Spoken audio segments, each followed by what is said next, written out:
कन्याकुमारी से कश्मीर तक जा रही ये परिवर्तन यात्रा उत्तर प्रदेश में पार्ट 2 के रूप में वाराणसी जिले में 21 मार्च से ही चल रही है।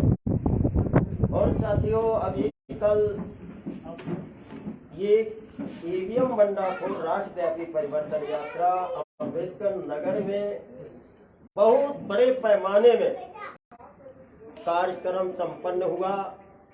कम से कम 60 किलोमीटर 70 किलोमीटर तक काफिले के साथ कवर किया गया। 20-20 बाजारों में पदयात्रा होता था और 3.5 किलोमीटर अम्बेडकर नगर जिले में पद यात्रा करके विशाल जनसभा को संबोधित करते हुए संपन्न हुआ। साथियों, वैसे वो परिवर्तन यात्रा अकबरपुर से आज आपके तारापुर गांव में पहुंची है और तारापुर के सभी ग्रामवासियों को, क्षेत्रवासियों को हमारे राष्ट्रीय किसान मोर्चा के तरफ से इस परिवर्तन यात्रा की तरफ से आप लोगों का क्रांतिकारी अभिवादन। जय मौलवासी, जय जवान, जय किसान, जय भारत, जय संविधान, जय जोहार। साथियों, ईवीएम मशीन घोटाले की मशीन है। ईवीएम मशीन घोटाले की मशीन है। जिस वोट के अधिकार को डॉक्टर बाबा साहब अम्बेडकर और डॉक्टर बाबा साहब अम्बेडकर का साथ सहयोग देने वाले फुले जी ने और ये तीनों लोगों ने 108 वर्ष की क्रांति की।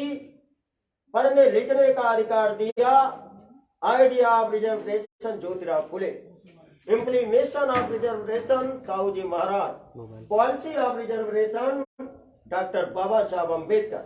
डॉक्टर बाबा साहब अम्बेडकर ने संविधान दे करके आप लोगों को एक वोट का समान अधिकार दिया, जिससे राजा बनाने का और बनने का अवसर, केवल बनाने का नहीं, राजा बनने का अधिकार डॉक्टर बाबा साहब अम्बेडकर ने दिया। लेकिन आज दुख इस बात की है कि ये जो जालिम शोषक शासक वर्ग है, 3.5% के जो बाहर के आए हुए ये ब्राह्मण, यूरेशियन विदेशी ब्राह्मण लोग हैं, ये जो बाबा साहब अम्बेडकर ने अपने 4 बच्चों को गवा करके, माता रमाबाई को गवा करके वोट का अधिकार दिया, ये वोट का अधिकार ईवीएम मशीन से छीन रहे हैं। 3 सुप्रीम कोर्ट के फैसले आए।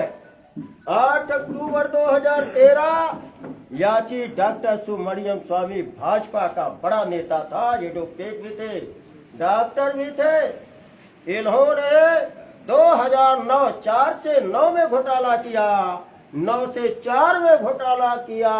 उस घोटाले को पकड़ने का काम किया और तमाम देश के नेता, पार्टियों के नेता, जैसे जी ये नरसिम्हा राव थे, भाजपा के ही थे वो, और चंद्रबाबू नायडू, ममता बनर्जी, लालू यादव, शरद यादव, मुलायम सिंह यादव, मायावती और देवगौड़ा जैसे तमाम नीतीश लोगों ने इस घोटाले के साथ खड़े हुए, उनके साथ। लेकिन ये ईवीएम मशीन हटाने के लिए चुनाव आयोग राजी नहीं हुआ, जिसको लेकर सुब्रमण्यम ने केस दाखिल किया सुप्रीम कोर्ट। और 8 अक्टूबर 2013 को फैसला है कि 2014 में वीवीपैट लगा करके घोटाला रोकने का काम किया जाएगा। बगैर वीवीपैट लगाए चुनाव लोकसभा का नहीं होगा। मगर कांग्रेस की चेयरपर्सन सोनिया गांधी, मोहन भागवत संघ का सरगना, ये समझौता करके नाजायज तरीके से चुनाव आयोग को अपने कब्जे में लेकर, ब्यूरोक्रेसी को अपने कब्जे में लेकर, पत्रकारिता जनक प्रिंट मीडिया, इलेक्ट्रॉनिक मीडिया को अपने साथ लेकर ये घोटाला कर जिसको इस घोटाले के को लेकर के शेरे दिल वामन मेश्राम साहब, जो आदरणीय वामन मेश्राम साहब, ईवीएम भंडाफोर राष्ट्रव्यापी परिवर्तन यात्रा पार्ट 2, जो आपके अभी 20 कुछ ही समय में, मिनटों में आने वाले हैं, उन्होंने कंटेम्प्ट ऑफ कोर्ट किया इस पहला आदेश को आधार बना करके, और वामन मेश्राम साहब ने केस जीता। 24 अप्रैल 2017 को केस जीता और 100% वीवीपैट लगाने का केस जीता, आदेश। मगर चूना लगाने वाले चुनाव आयोग ने कांग्रेस जैसी बिल नंबर 422/84, बिल नंबर 422/1984, ये मनु अभिषेक संघवी नाम का कांग्रेसी स्टाफ लीडर बिल रखा था, समर्थन करने वाला अटल बिहारी वाजपेयी या भाजपा का शीर्ष नेता, अनुमोदन करने वाला, समर्थन करने वाला कम्युनिस्ट ब्राह्मण सीताराम येचुरी, प्रकाश करात, केरला पश्चिम बंगाल के ब्राह्मण। एक ब्राह्मण बिल रखता, दूसरा ब्राह्मण अनुमोदन करता है, तीसरा चौथा ब्राह्मण समर्थन करता है। मान्यवर काशीराम शाह का वोट हमारा, रात तुम्हारा, नहीं चलेगा, नहीं चलेगा, इंदिरा गांधी के कहने पर काउंटर प्लान कर दिया। मेश्राम साहब ने जब केस जीता तो मोदी को डर लगा कि फांसी लग जाएगी। चुनाव आयोग के इलेक्शन कमीशन, जो मुख्य चुनाव आयुक्त है, उनको लगा फांसी लग जाएगी। वोट की चोरी, देशद्रोह, लोकतंत्र की हत्या, देशद्रोह, यानी फांसी के सिवा कोई सजा नहीं है। इसलिए मोदी जी डर के मारे 13,567 करोड़ रुपया वीवीपैट जोड़ने के लिए बजट दिया, और जैसे बजट अलाउ हो गया, वही मनु अभिषेक संघवी बीकानेर राजस्थान के कांग्रेसी टॉप लीडर 21 दलों को लेकर के तीसरा रिट पिटीशन सुप्रीम कोर्ट में करते। अब ये मांगे एक बूथ पर ये 50% की पर्ची के मिलान के बाद रिजल्ट आउट हो। ये लोग 21 दलों को क्या किए, जहां 100% मैनुअल काउंटिंग का आदेश था, 100% पर्ची का वीवीपैट से निकलने का आदेश था, इन लोगों ने चोरी बरकरार रहे। 50% चोरी से, घोटाले से हम लोग जीतते रहे, कांग्रेस भाजपा यूपीए एनडीए जीतती रही। इसके लिए 21 दलों को, जिसका गला सीबीआई, ईडी, इनकम टैक्स छापेमारी के डर से जिनका गला कांग्रेस भाजपा, ये केंद्र की सरकार 2004 से फंसाई हुई है, ऐसे डरे हुए नेताओं 21 दलों को लेकर के गई, और फिर सुप्रीम कोर्ट ने अपने फैसले से मुकर गया। क्या कहा, 50% नहीं, एक विधानसभा के 5 बूथों की काउंटिंग होगा, और वीवीपैट की निकलने वाली पर्ची का 5 बूथों पर, ईवीएम मशीन का, दोनों का मिलान के बाद 19 में रिजल्ट 2019 में होगा। लेकिन अच्छा हुआ नहीं आज तक। ये घोटाले की सरकार है, तो घोटाले से किसान दुखी, मजदूर दुखी, ये महिला दुखी, युवा बेरोजगार दुखी, और सरकारी नौकरी करने वाले दुखी। 2004 के बाद जो नौकरी पा रहे हैं सरकारी, उनके पेंशन अटल बिहारी वाजपेयी लेकर उभर समझ। हम किसान को क्या देते हैं, टेंशन, महिलाओं को क्या देते हैं, टेंशन, अधिकारियों कर्मचारियों को देते हैं टेंशन, अपना क्या लेते हैं, 4 लाख महीने का पेंशन, जो घटिया सेवा करके मुक्त हो जाते हैं, जो घटिया सेवा करके मुक्त हो जाते हैं, वो लगभग मुख्यमंत्री, ये सांसद, विधायक मंत्री, ये लोग लेते हैं 4,000 महीने का पेंशन। हमारे लोगों को, मूल निवासी लोगों को दे रहे हैं टेंशन। सारी टेंशन दूर करने के लिए हम भी मेश्राम साहब के नियंत्रण में किसान बचाओ देश बचाओ ईवीएम भंडाफोर राष्ट्रव्यापी परिवर्तन यात्रा 11 नवंबर 2019 से चला। तो साथियों, अभी 15 लाख किसान ईवीएम मशीन का बंदोबस्त करने वाले हैं। अगर 31 दिसंबर 2023 तक चूड़ा लगाने वाला चुनाव आयोग, सुप्रीम कोर्ट जो 3 फैसला दिया है, उसका अनुपालन नहीं कराएगा तो आने वाले लोकसभा के चुनाव के दिन 2024 15 लाख बूथों पर हमारे किसान ईवीएम मशीन तोड़ेंगे। महिलाओं ने भी राष्ट्रीय अधिवेशन लखनऊ में सितंबर में 18 सितंबर 7 दिन था, 18 तारीख था, 18 सितंबर 2022 ये हज हाउस में 1 लाख महिला पूरे देश से आई थी। महिलाओं जो देश की प्रतिनिधित्व करती हैं वो महिला आई थी, 3 महिलाएं आई थी भारत से, हर स्टेट से आई थी। उन्होंने कहा कि 15 लाख बूथों पर हम भी ईवीएम मशीन तोड़वाएंगे। वहां उन्होंने वचन दे दिया। तो 15 लाख किसान, 15 लाख मिलता क्या पैगा। महिलाओं के आंदोलन कभी भी दुनिया में नहीं हुआ है। 50% महिलाएं हैं, महिला जागरूक हो गई, हट जाएगा। लगता है कि ये हटा लेंगे। अभी भारतीय विद्यार्थी मोर्चा के लोग 15 लाख बूथों पर तोड़वाने की तैयारी कर रहे हैं। तो आप लोग तैयार हो गए। आप लोग अपराधकार बचाने के लिए, भूमि फसल नस्ल बचाने के लिए, अपने सारे लोग हिस्सेदारी के लिए, भागीदारी के लिए आप लोग तैयार हो गए। लगता है ये लोग नहीं तैयार, इनको नहीं आजादी चाहिए। आजादी जिनको चाहिए हाथ खड़ा करें। कितने लोग ईवीएम मशीन हटाने के लिए तैयार हैं? गली गली में शोर है, गली गली में शोर है, गली गली में शोर है।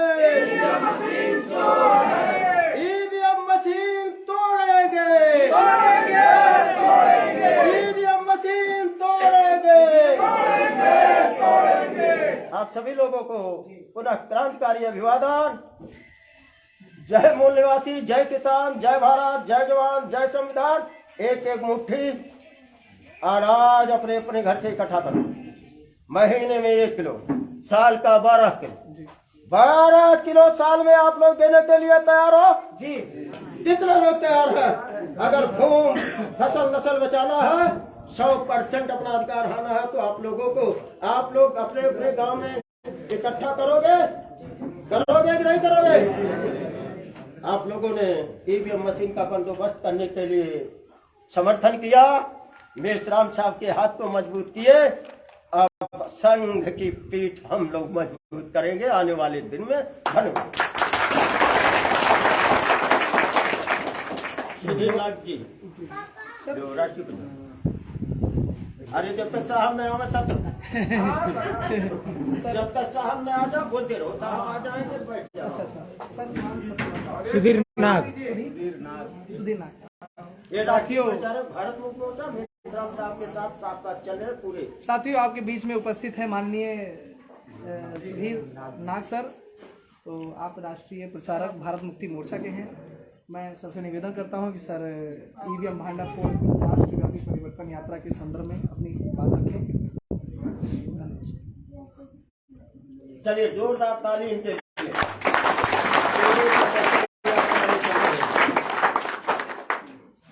साथियों आवाज आ रहा है?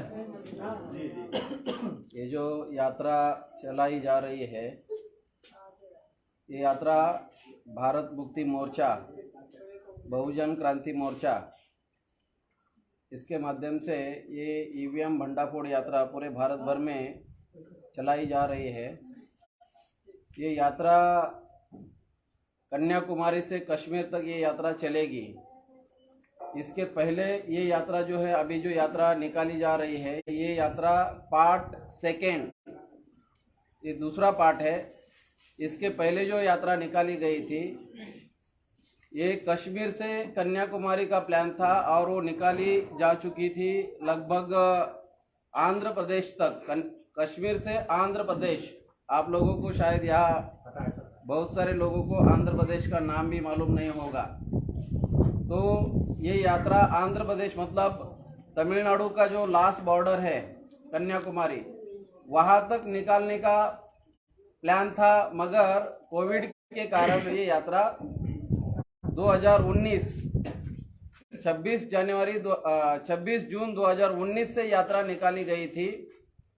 मतलब 2019 का जो इलेक्शन हुआ था, इलेक्शन का रिजल्ट डिक्लेयर होने के बाद धोखाधड़ी से बीजेपी ने चुनाव जीता था और उसके उपरांत यात्रा निकाली गई थी पूरे भारत भर में।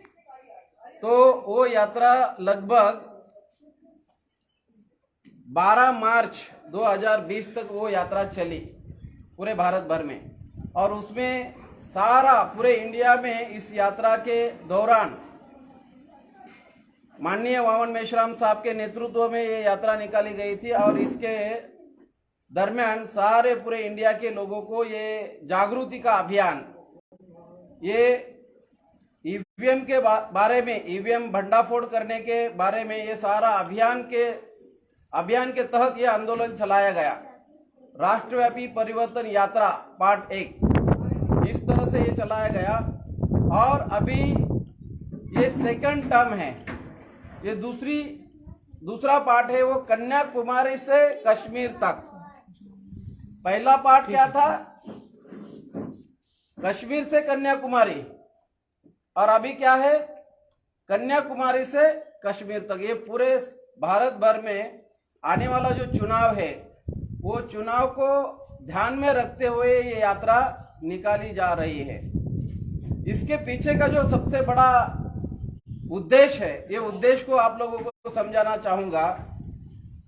आप देखते हैं भारत मुक्ति मोर्चा, यहाँ पर हमारा जो टाइटल है ऑर्गेनाइजेशन का, भारत मुक्ति मोर्चा, भारत को मुक्ति दिलाना है। बहुजन क्रांति मोर्चा, बहुजन जो लोग दबे कुचले हैं, SC, schedule caste, schedule tribe, OBC and minority, जिनकी संख्या ज्यादा है, जो संख्या में ज्यादा लोग हैं।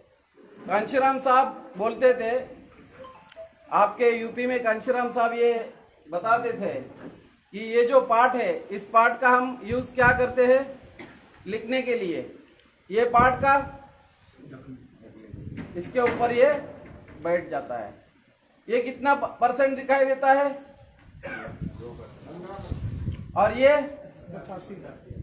मतलब आज हमें क्या दिखाई देता है कि 85 पे 15 भारी है।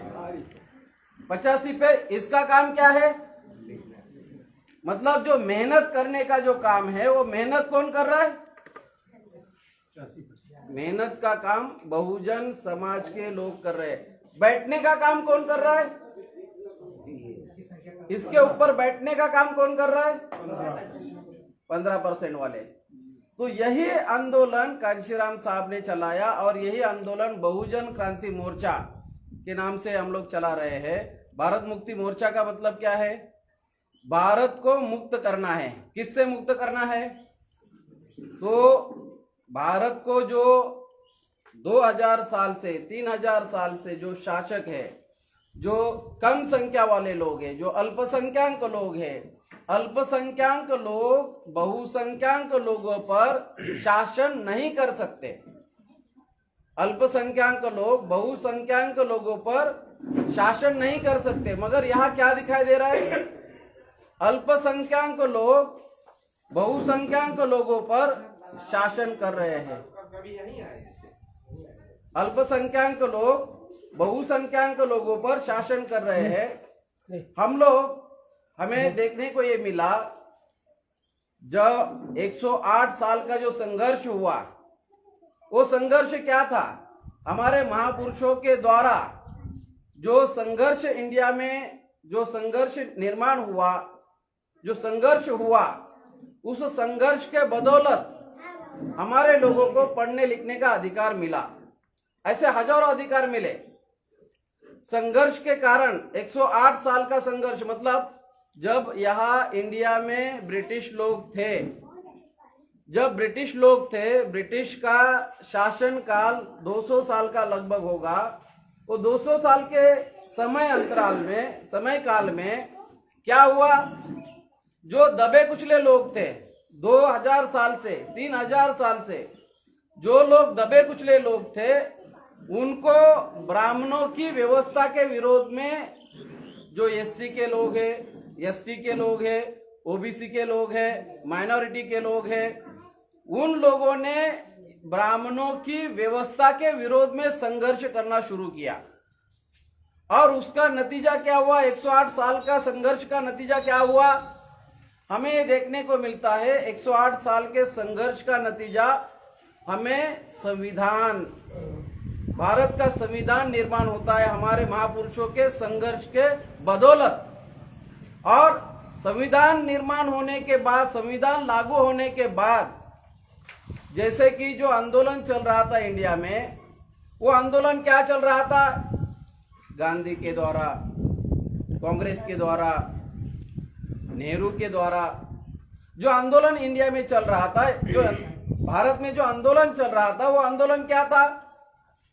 तो वो लोग ब्रिटिश लोगों को भगाने के प्लान में थे। और ब्रिटिश लोगों को क्यों भगाना चाहते थे? आप बोलिए।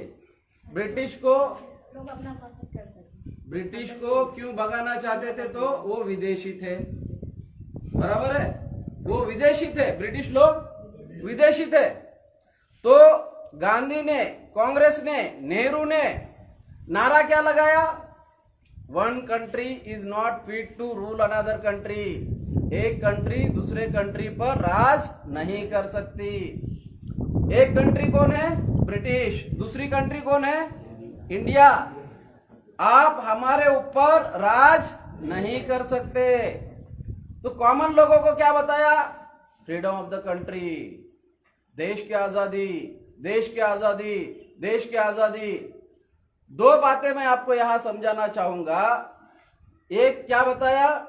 मैं एक बात बता रहा हूं कि बाबा साहब उस दरमियान बाबा साहब क्या बोल रहे थे? कांग्रेस, गांधी, नेहरू, ये लोग क्या बोल रहे थे? 1947 से लेके 1942 से लेके 47 आजादी की जो लड़ाई इस देश में चल रही थी, उस दरमियान की बात मैं इसलिए बताना चाहता हूं कि हमारे साथ किस तरह से अन्याय हुआ है। जो दबे कुचले लोग हैं उनके साथ किस तरह से अन्याय हुआ है। वो जो दबे कुचले लोग हैं उनका जो हिस्सा है, उनके हिस्से में क्या आया?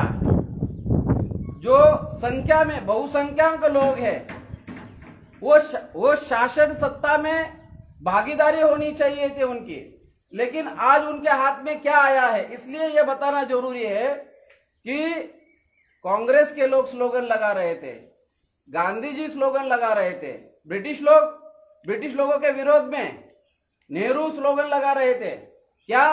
एक कंट्री दूसरे कंट्री पर राज नहीं कर सकती। बाबा साहब डॉक्टर अंबेडकर ने कहा, अगर आप ये ऐसा मानते हो एक कंट्री दूसरे कंट्री पर राज नहीं कर सकती, तो आप ऐसा भी मानो, आप ऐसा भी एक्सेप्ट करो कि एक क्लास दूसरे क्लास पर राज नहीं कर सकता।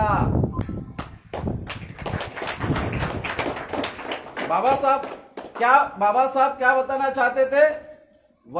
अगर आप ये मान रहे हैं one country is not fit to rule another country, तो आप ये भी एक्सेप्ट करो one class is not fit to rule another class. एक क्लास दूसरे क्लास पर रूल नहीं कर सकता। दूसरी बात क्या बोल रहे थे? Freedom of the country, freedom of the country, देश की आजादी, देश की आजादी। और इस आजादी के लड़ाई को क्या किया?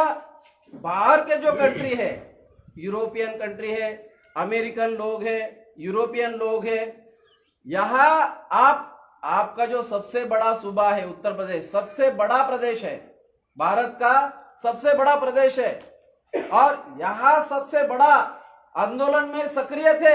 आजादी के आंदोलन में कांग्रेस, यहां से ही सारा काम कांग्रेस का यहां से होता था। अमेठी, रायबरेली, यहां से सारा काम होता था। नेहरू, यहां से सारा काम होता था। और वहां क्या बोल रहे थे? Freedom of the country, freedom of the country, freedom of the country. तो बाबा साहब डॉक्टर अंबेडकर फॉरेन के लोगों को पूछ रहे थे, जो लोग कांग्रेस को, गांधी को, नेहरू को जो लोग समर्थन दे रहे थे, आप जो आजादी का आंदोलन चला रहे हो वो सही है, बढ़िया है। आप जो फ्रीडम ऑफ द कंट्री का आंदोलन चला रहे हो वो सही है, उस वक्त वो लोग समर्थन दे रहे थे, अमेरिकन लोग, जो यूरोपियन लोग हैं वो समर्थन दे रहे थे। बाबा साहब ने उनको कहा, जिनको आप समर्थन दे रहे हो उनको आप पूछो कि ये लोग कौन सी लड़ाई लड़ रहे हैं, whether they are fighting for the freedom of the country और freedom of the people of the country. आप अमेरिकन लोगों, यूरोपियन लोगों, आप इनसे पूछो, कांग्रेस को, गांधी को, नेहरू को, आप इनको पूछो कि आप ये कौन सी लड़ाई लड़ रहे हैं। एक है देश की आजादी की लड़ाई और एक है देश में रहने वाले लोगों की आजादी की लड़ाई। दो आजादी, मतलब आज जैसा बोलते हैं freedom, development of the country, development of the country, मगर आज के तारीख में development of the people of the country कहाँ है, लोगों का डेवलपमेंट कहाँ है। तो जो बात आजादी के आंदोलन के दरमियान उठाई गई और भागीदारी की बात होना तय था, हमारे लोगों को हिस्सेदारी मिलना तय था, हमारे लोगों को गवर्निंग जो कम्युनिटी होना चाहिए था, शासक वर्ग में हमारे दबे कुचले लोगों का शासक वर्ग में रूपांतर होना चाहिए था। ये आजादी का जो आंदोलन चलाया गया उसका नतीजा क्या होना चाहिए था, उसका नतीजा ये होना चाहिए था कि हमारे लोग जो दबे कुचले लोग हैं, जो बहुसंख्यक लोग हैं, वो लोग शासन सत्ता में उनकी भागीदारी होनी चाहिए थी, उनका रिप्रेजेंटेटिव गवर्नमेंट होनी चाहिए, प्रतिनिधित्व मिलना चाहिए था, हमारे लोगों को प्रतिनिधित्व मिलना चाहिए था, जो 2000 साल से 3000 साल से प्रतिनिधित्व से वंचित थे।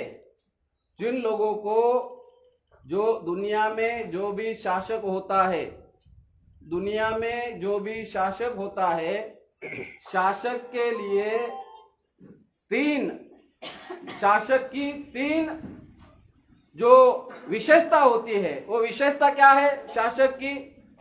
शासक के पास बुद्धि होना चाहिए, शासक के पास शस्त्र होना चाहिए, बुद्धि, शस्त्र, संपत्ति, ये तीन विशेषता शासक लोगों की है।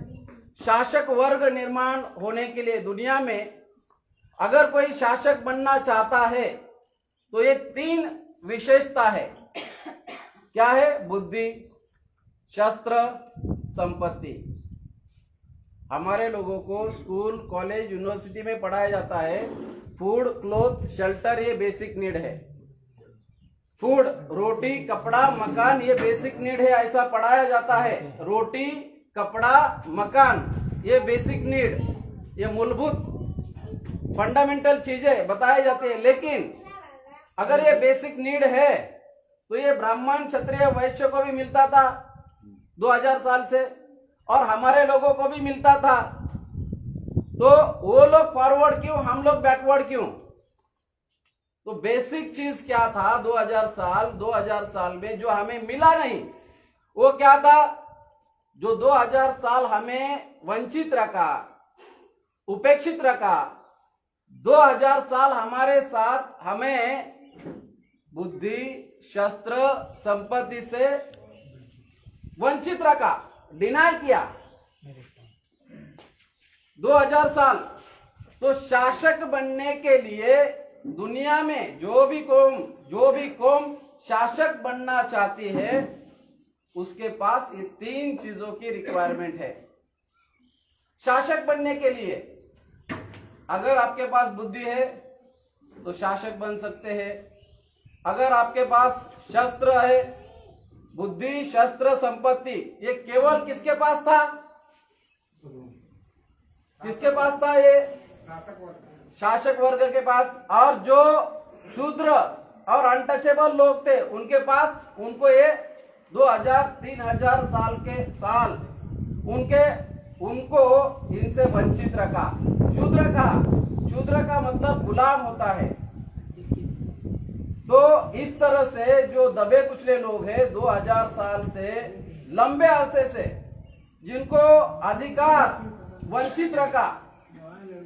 उन लोगों को 108 साल के संघर्ष के बाद, हमारे महापुरुषों के 108 साल के संघर्ष के बाद भारत में संविधान लिखा और संविधान में फंडामेंटल राइट में अधिकार डाले। ये जो अधिकार है, ये अधिकार फंडामेंटल राइट में डाले। 2000 साल हमारे लोगों को फंडामेंटल राइट से वंचित रखा। आप लोगों को फंडामेंटल राइट, मूलभूत अधिकार, फंडामेंटल राइट, बेसिक जो बातें हैं, फंडामेंटल राइट संविधान में लिखकर आपको शासक बनने के लिए संविधान लागू हुआ 26 जनवरी 1950। लागू होने के बाद क्या था, तो ये उम्मीद थी कि जो दबे कुचले लोग हैं, जो जिनको 2000 साल से 3000 साल से पीड़ित रखा है, गुलाम रखा है, वो वर्ग शासक वर्ग में रूपांतर, उसका शासक वर्ग में दिखाई देना चाहिए था। मगर क्या हुआ, 1947 में जैसे ही भारत को आजादी, सो कॉल आजादी मिली, फेक आजादी मिली, ब्राह्मणों ने सत्ता हस्तांतरण से, ट्रांसफर ऑफ पावर से क्या हुआ, ब्राह्मणों का पूरी तरह से कब्जा हुआ। और जैसे ही पूरी तरह से कब्जा हुआ, 1946 2 सितंबर 1946 से जवाहरलाल नेहरू प्राइम मिनिस्टर, 64 तक प्राइम मिनिस्टर जवाहरलाल नेहरू, उनके बाद इंदिरा गांधी ब्राह्मण, जवाहरलाल नेहरू ब्राह्मण, इंदिरा गांधी ब्राह्मण, मोरारजी देसाई प्राइम मिनिस्टर, उनके बाद ब्राह्मण, अगेन इंदिरा गांधी। तो इस तरह से ये सिलसिला 1989 तक चला। संविधान लागू होने के बाद जो 1 मैन 1 वोट 1 वोट 1 वैल्यू होना चाहिए था, मतलब समता, स्वतंत्रता, बंधुभाव, न्याय पर आधारित व्यवस्था निर्माण होने की उम्मीद थी। लेकिन जो संविधान पर अमल करने वाले लोग हैं, वो कौन थे, शासक जाति के लोग, मनुवादी लोग, जो लोग गैर बराबरी की व्यवस्था को मानने वाले लोग हैं, असमानता की व्यवस्था को मानने वाले लोग हैं, वही लोग शासन व्यवस्था में आ गए और उन्होंने जुडिशरी, मीडिया, पार्लियामेंट, एडमिनिस्ट्रेशन पर पूरा का पूरा उनका कब्जा हो गया। जो लोग 2000 साल पहले अल्पसंख्यक थे, वो आज भी अल्पसंख्यक है। ब्राह्मण 2000 साल पहले, 3000 साल पहले अल्पसंख्यक थे, वो लोग आज भी अल्पसंख्यक है। 2000 साल पहले बाहर से आया विदेशी ब्राह्मण, बाय डीएनए ब्राह्मण विदेशी है, ब्राह्मण बाय डीएनए विदेशी है, बाहर से आया।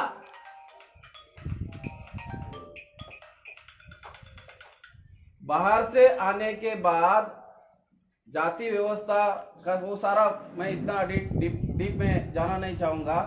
तो आपको अंदाजा होगा कि ब्राह्मण एक तो इस देश का नहीं है, ब्राह्मण बाय डीएनए यूरेशियन है, ब्राह्मण अल्पसंख्यक है, ब्राह्मण अल्पसंख्यक है, ब्राह्मण इस देश में अल्पसंख्यक है और बहुसंख्यक लोगों पर रूल करना चाहता है। बहुसंख्यक लोगों पर रूल कैसे कायम रहेगा? बहुसंख्यक लोगों पर रूल कायम करने के लिए उन्होंने क्या किया, 1952 से क्या किया, money mafia, media and electronic voting machine का अभी सहारा लेते लेते 2004 में कांग्रेस ने घोटाला किया। 2004 में कांग्रेस ने घोटाला करके चुनाव जीता लोकसभा का। 2009 में कांग्रेस ने फिर से धांधली करके ईवीएम में घोटाला करके चुनाव जीता और 2014 में कांग्रेस और बीजेपी के गुप्त समझौते के तहत 2014 में कांग्रेस और बीजेपी के गुप्त समझौते के तहत 2014 का चुनाव बीजेपी ने जीता। 2019 का चुनाव फिर से बीजेपी ने जीता। तो यहाँ क्या हो रहा है, हमें दिखाई क्या दे रहा है? कांग्रेस जाती है तो बीजेपी आती है, बीजेपी जाती है तो कांग्रेस आती है, कांग्रेस जाती है तो बीजेपी आती है, बीजेपी ब्राह्मणों की पार्टी, कांग्रेस ब्राह्मण की पार्टी। मतलब मूल निवासी बहुजन समाज की जिनकी संख्या ज्यादा है, जिनका वोट ज्यादा है, कांशीराम साहब ये कहा करते थे, वोट हमारा राज तुम्हारा नहीं चलेगा। वोट हमारा।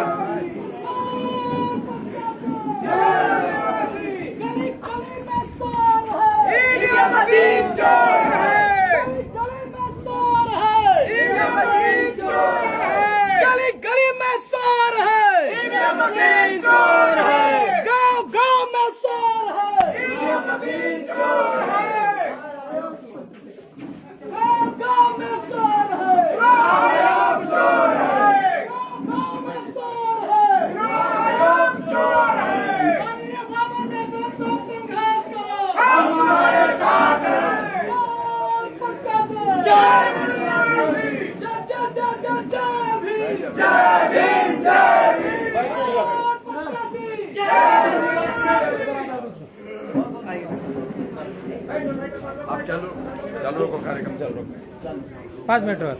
तो आप लोगों को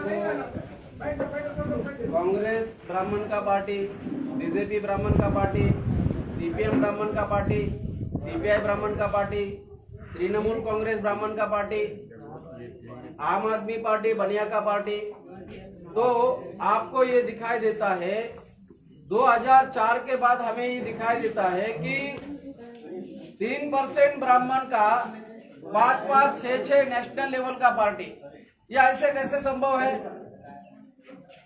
जिनकी संख्या कम है और 1989 के बाद 2004 तक जिन पार्टियों का जनाधार वोट बेस जिनका खत्म हो रहा था, सामाजिक आंदोलन का उभार जब हो रहा था, उस दरमियान बहुजन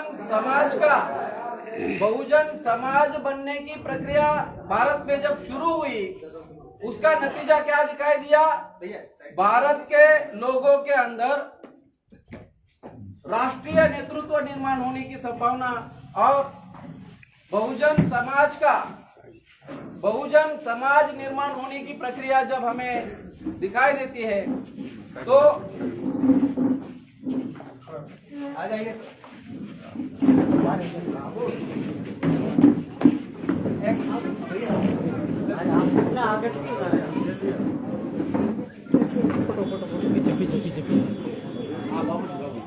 ठीक खड़े रहो, कम की नहीं करो, ठीक से खड़े रहो, जा रहा हो।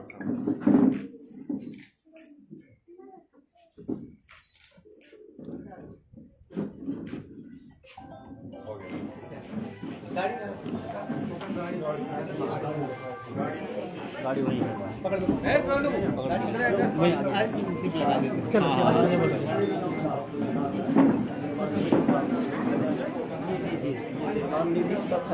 साइड आइए। सारे जो लोग और सारे लोग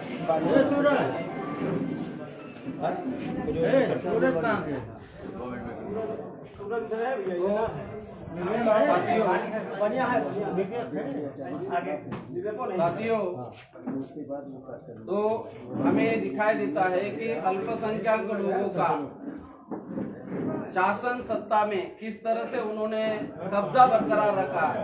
ये कब्जा बरकरार रखने के लिए उन्होंने ईवीएम लाया और जिन पार्टियों का जनाधार घट रहा था उनका जनाधार ये उन्होंने जो आप लोगों को ये जो दिखाई देता है ईवीएम में घोटाला करके आज के तारीख में चुनाव जीते जा रहे हैं और इसके विरोध में हम लोग पूरे भारत भर में ये ईवीएम भंडाफोड़ राष्ट्रव्यापी परिवर्तन यात्रा निकालकर इसका विरोध कर रहे हैं। और इसके लिए हमारे भारत मुक्ति मोर्चा के राष्ट्रीय अध्यक्ष वामन मेश्राम साहब साल भर कंटिन्यू इस यात्रा में लगे हैं। आज इनका एज 66 है, लेकिन बिना थके बिना रुके ये यात्रा में लगातार जागृति का अभियान चलाकर लोगों को जगाना चाहते हैं और आने वाले समय में बीजेपी को हर संभव प्रयास करके हम रोकना चाहते हैं। तो मैं आज के इस मौके पर इतनी ही बात कहना चाहूंगा। धन्यवाद। साथियों, मेश्राम साहब को ये अध्यक्षीय भाषण करने के पहले जो लोग लोगों ने लिए हैं वो अभी नाम पुकारा जाएगा तो आप लोग का निर्माण निधि हमें लगता है भारतीय विद्यार्थी मोर्चा की तरफ से है, आप लोग भेंट करिए। और जिनको पर्सनल भी देना है फटाफट साहब को भेंट कर सकते हैं, जिनको पर्सनल देना है। रामचंद्र चाचा जी, जो लोग देने के लिए कहते हो आकर के फटाफट साइड आइए। डॉक्टर साहब आप आ जाइए। क्या देना है, चलिए रुको सर। बाबू आज जिनको वो देना है आप लोग ला करके फटाफट समय किल मत करिए। समय ना खराब करिए भाई। आइए आइए पापा लेके आइए जल्दी। हाँ वो चल रहे हैं। अच्छा, इसके देने वाले आ जाए फटाफट। जो साथी इस कार्रवाई को बढ़ाने के लिए, इस आंदोलन को जन आंदोलन में रूपांतरित करने के लिए जो भी सहयोग करना चाहते हैं, 1 रुपए से लेकर 100 रुपए, 10 रुपए, 5 रुपए, जो भी सारे साथी सहयोग कर सकते हैं, क्योंकि ये कार्रवाई मूल निवासी बहुजन समाज की मशीन मुक्ति हटाना के लिए तो है। मदद करना चाहिए और ये कार्रवाई लगातार गतिशील है, तो ये मूल निवासी ये ऐसा बहुजन अवसर समाज नहीं, के आप लोगों दरोगा जी के आपको भी कुछ साथ सहयोग से ही चलिए जो भी संभव संभव है। करिए। तो जो भी साथी साथ सहयोग करना चाहते हैं साहब को, तो डायरेक्ट जो है साथ सहयोग कर सकते हैं। जो भी रामचंद्र चाचा कर दे। आइए आइए। चलिए तो अभी बात में आ जाएगी। इधर मौर्य जी हैं।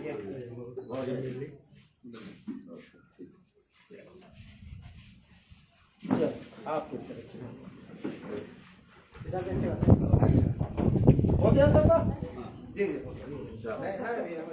अच्छा अच्छा, इधर भी है, आ जाइए इधर, आप भी है, आइए।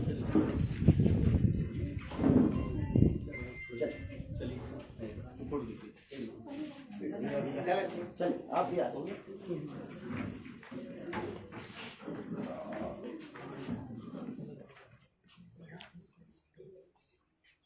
वो सभी लोगों को बुलाओ, इधर सुने थे साथियों, अब मैं अनुरोध करूंगा भारत मुक्ति मोर्चा के राष्ट्रीय अध्यक्ष एवं बहुजन क्रांति मोर्चा के राष्ट्रीय संयोजक मान्यवर वामन मेश्राम साहब, जिनके नेतृत्व में कन्याकुमारी से कश्मीर तक के लिए परिवर्तन यात्रा 365 दिन के लिए आरंभ की गई।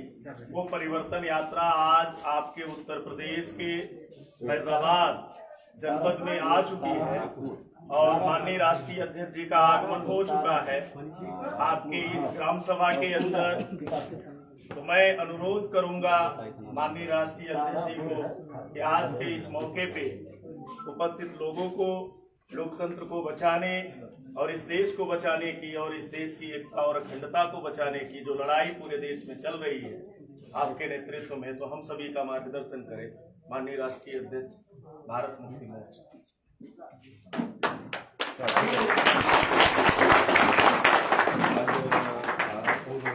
गांव में आप लोगों ने शॉर्ट नोटिस पर बहुत कम समय के सूचना पर आप लोगों ने आज ये मीटिंग आयोजित की। गांव के लोगों को यहाँ मीटिंग में उपस्थित कराया।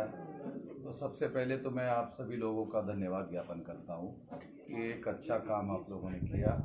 गांव देहात में जागृति पहुँचना बहुत ज़रूरी है। साथियों, हम लोगों ने ये जो अभियान शुरू किया है भारत मुक्ति मोर्चा और बहुजन क्रांति मोर्चा के द्वारा, ये ईवीएम मशीन बंडापुर परिवर्तन यात्रा का कार्यक्रम है और ये कार्यक्रम अभी उत्तर प्रदेश में चल रहा है। तो ये 75 जिले जीतने हैं यूपी में, तो 75 जिले में ये जाएगा।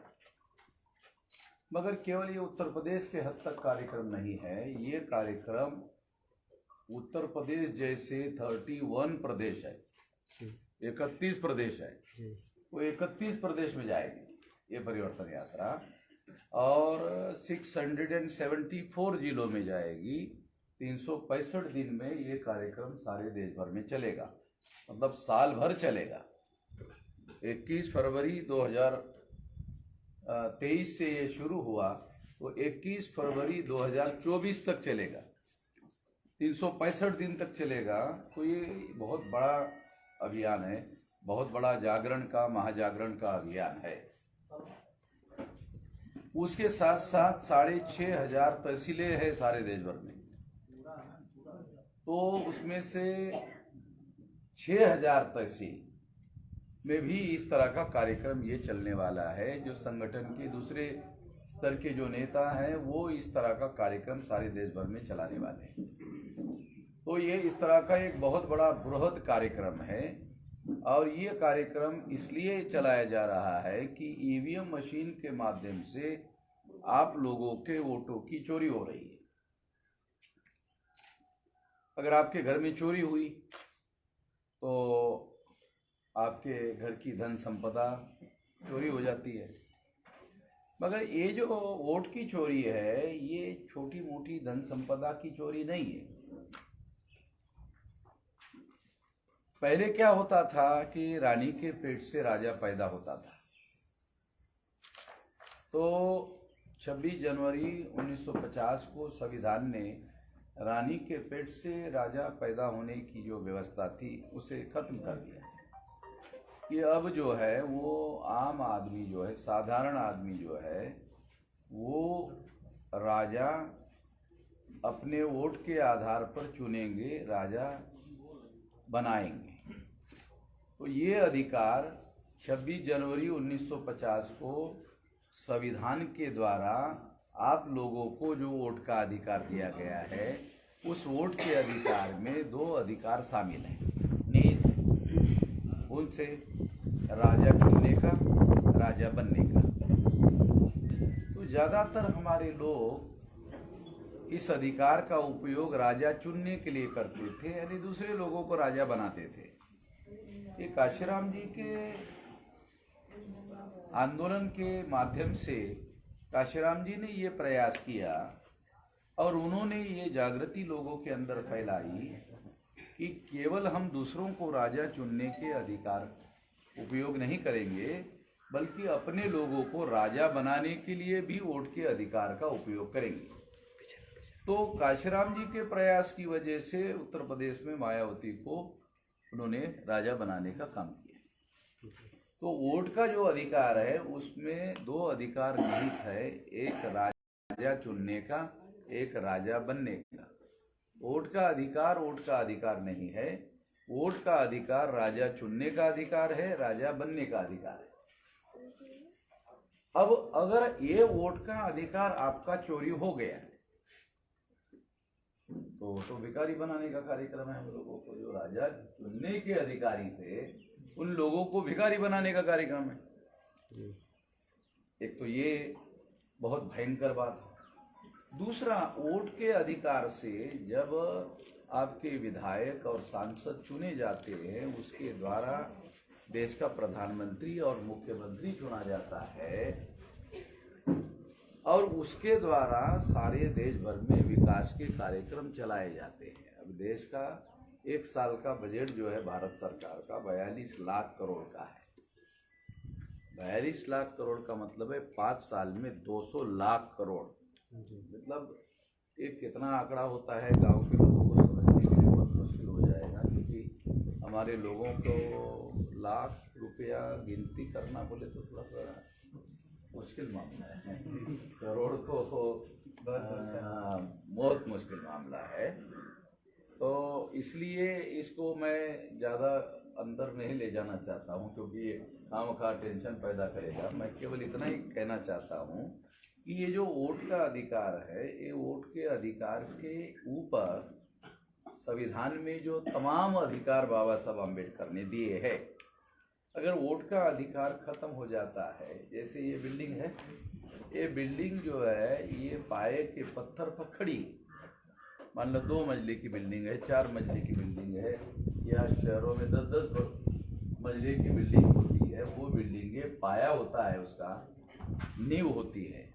एक तो शुद्ध हिंदी में नींव बोलते हैं, आप गाँव में पता नहीं क्या कहते हैं, पाया, हम लोग पाया कहते हैं, नींव कहते हैं,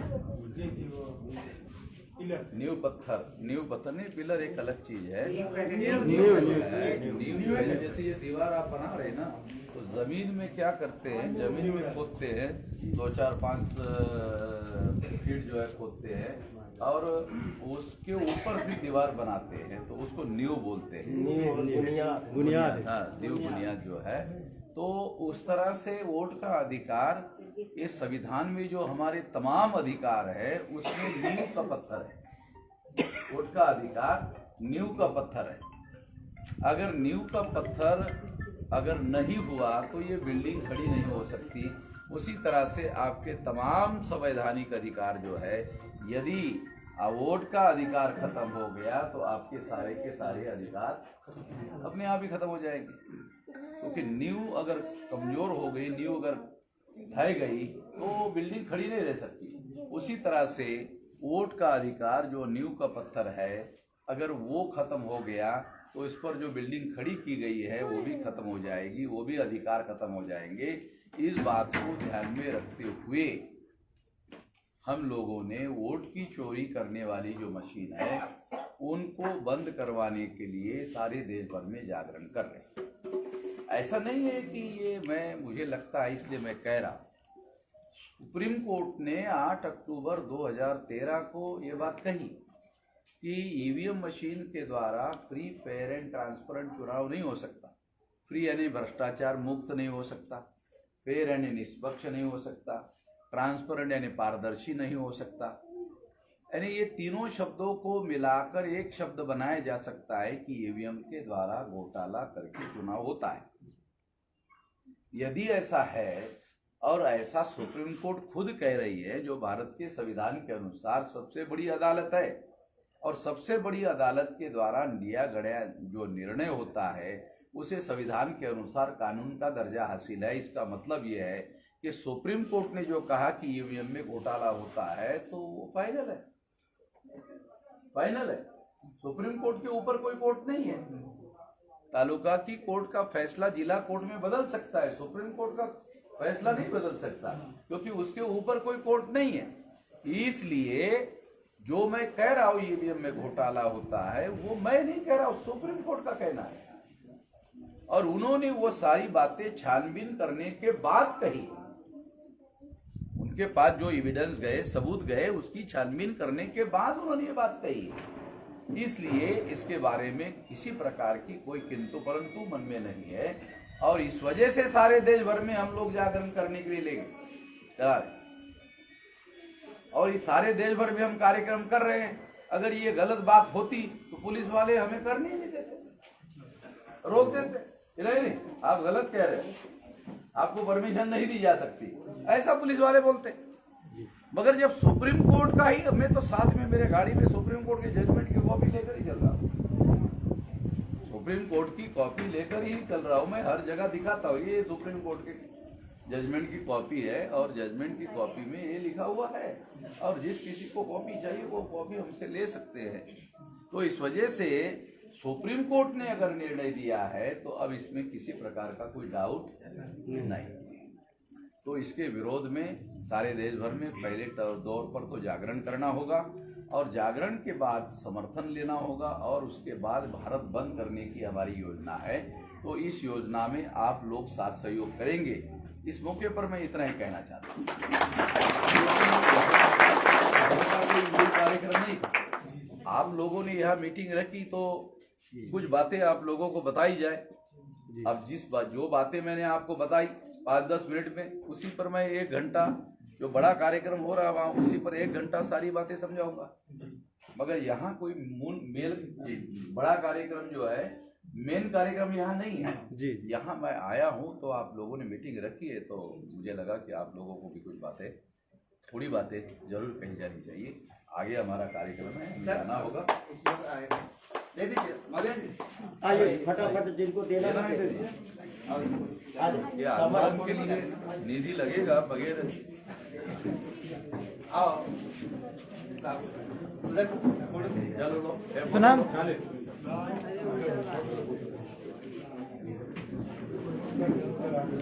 महिलाओं को देना जी,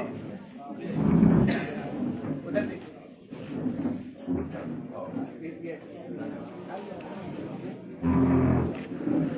अभी आप आइए, आप आगे आइए। चलिए, और किसी का है? और कोई है देने वाला? ओके, कोई बात नहीं। ओके।